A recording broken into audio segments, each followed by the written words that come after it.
మాట్లాడుతుంటే నాకు ఆ ఫ్లో ఎలా ఉంటుంది అనేసి అంటే, మాకు ఈ దండకాలు ఉంటాయి, ఆంజనేయ స్వామి దండకం, అమ్మవారి దండకం. నేనేం కామెంట్ చేయట్లేదు, సరదాగానే మాట్లాడుతున్నా. అట్లా నేనేమంటానంటే నాకు టైం తక్కువ ఇస్తారు, మీరే మాట్లాడిన వద్దను, నాకు టైం తక్కువ ఇస్తారు కాబట్టి నా టయానికి మిమ్మల్ని రీచ్ కావాలంటే ఆ టైప్ లో మాట్లాడాలనే ఉద్దేశంలోనే మాట్లాడతాను. నాకు ఫ్రీగా టైం ఇస్తారు మాట్లాడతాను. ఆ ఫ్లో ఓకే, నాకు సరదాగానే ఉంటుంది. I'm enjoying, I'm not commenting, I'm enjoying. Comment చేసిన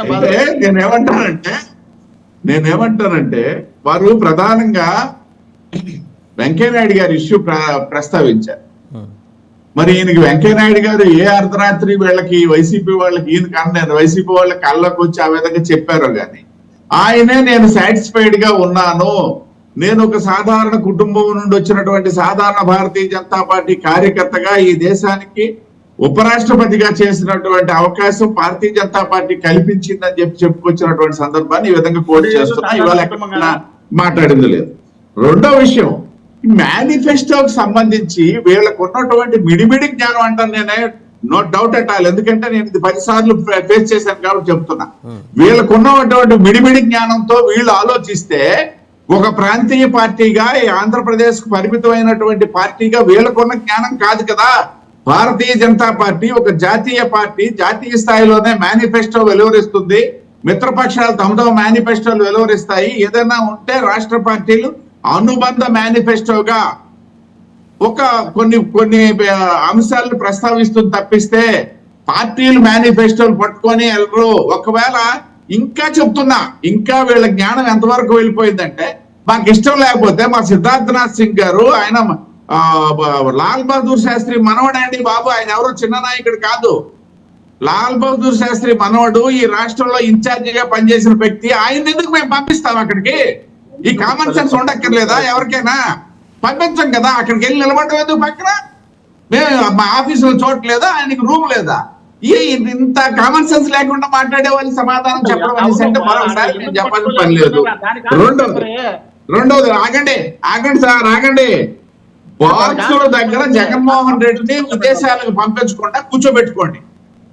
మీకు ఆ అపనమ్మకం ఉంటే, మీకు దమ్ము ఉంటే, చేతనైతే పోలింగ్ స్టేషన్ దగ్గర జగన్మోహన్ రెడ్డిని విదేశాలకు వెళ్లకుండా నిన్న పర్మిషన్ ఇచ్చింది కదా, అయ్యా కోర్టు వారు మమ్మల్ని క్షమించండి, మీ పర్మిషన్ మాకు అక్కర్లేదని చెప్పేసి కూర్చోబెట్టుకోండి మీ జగన్మోహన్ రెడ్డిని.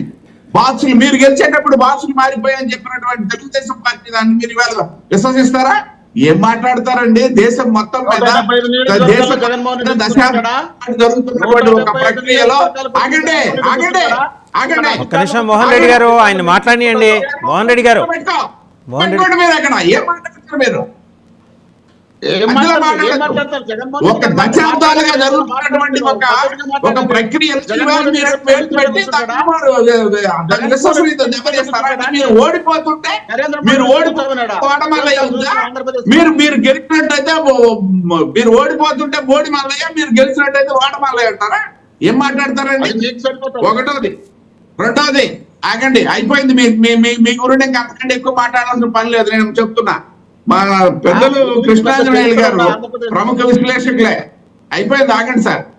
ప్రముఖ విశ్లేషకులే. ఖచ్చితంగా ఆయన విశ్లేషణలు కొన్ని మేము ఆమోదించాలి. అంటే మాకు వ్యతిరేకంగా విశ్లేషించారు, కానీ కొన్ని సందర్భాల్లో ఎంత నేరో మైండెడ్ గా వారు ఆలోచిస్తారు, విశ్లేషిస్తారు అనే దానికి ఇవాళ వారు మాట్లాడింది ఏమండి, నరేంద్ర మోడీ గారికి చంద్రబాబు నాయుడు గారికి వ్యక్తిగతమైనటువంటి ద్వేషాలు ఉన్నాయా? ఏంటి ఆ వ్యక్తిగతమండి? ఆయన ముఖ్యమంత్రిగా ఉండేటప్పుడు చంద్రబాబు నాయుడు గారు అన్నారు, పోని ఏదో గోద్రా సంఘటనలకు సంబంధించి ఓకే అన్న తర్వాత కలిసి పనిచేశారు.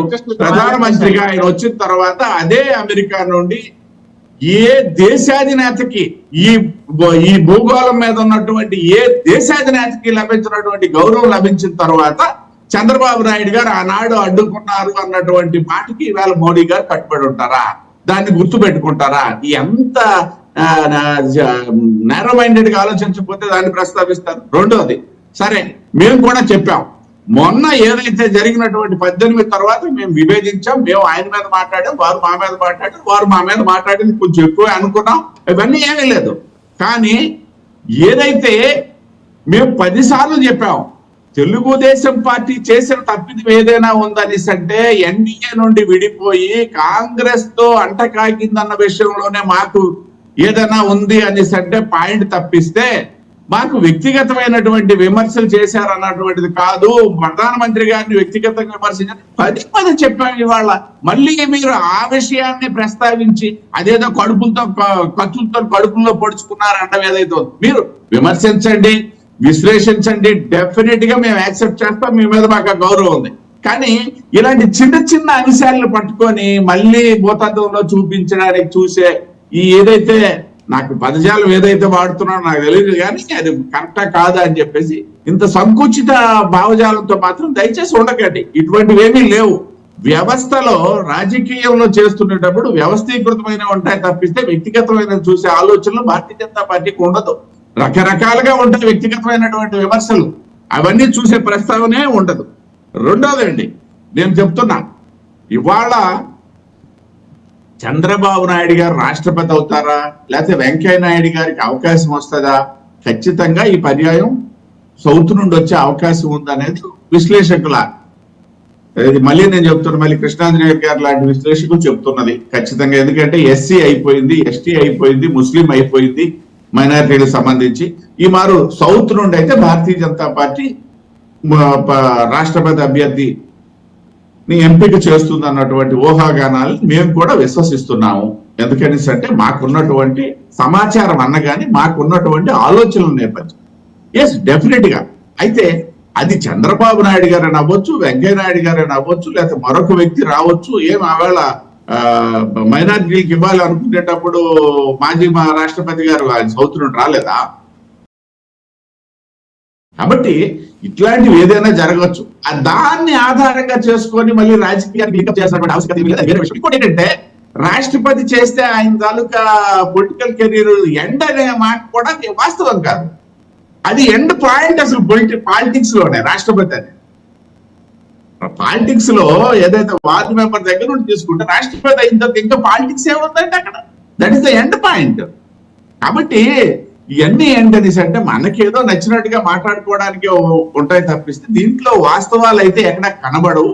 ఇవాళ ఎన్డీఏ అనేది ఖచ్చితంగా, ఇంకోటి కూడా చెప్తున్నా, ఏదో నార్త్ లో తగ్గిపోతాయని చెప్పేసి ఈ డిబేట్ సందర్భంగా చెప్తున్నాను, మాకు నార్త్ లో తగ్గవు, సౌత్ లో పెరుగుతాయి. 50, 20, 30 అనేది కాదు. ఓవరాల్ గా మేము 370 సీట్లు మా టార్గెట్.